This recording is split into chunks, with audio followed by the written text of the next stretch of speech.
Jina za Wakristo zinapana Injili.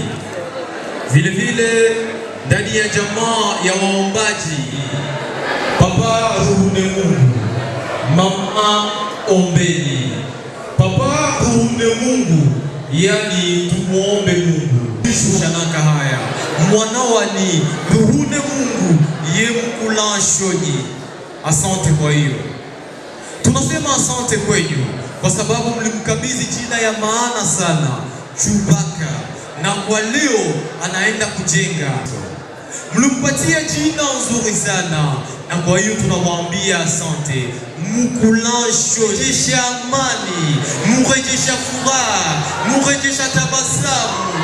Oh la la, makofi makubwa kwa wazazi na unga ya kuambia asante kwa sababu mkabidhi mtoto wao jina hilo. Voilà. Merci beaucoup. Dilo tupigie watu, yeye ni taifa la Mungu. Na mimi ambaye naongea hapa nimeshafaidia kazi kubwa ambayo umefanya, na kwa hiyo nasema asante, na walika wageni waliko wote wachape makofi makubwa ili kuwahimiza na kuwatia nguvu kwa kazi ambayo mnaifanya. Merci beaucoup. Kwa wasiofahamu, yeye ni mchungaji wa kanisa ambayo inaitwa Kasie. Na hiyo kanisa inajulikana kwa kuwaombea watu wanaokuwa na shida, wanatesana na wazazi wetu. Naweza mkaketi.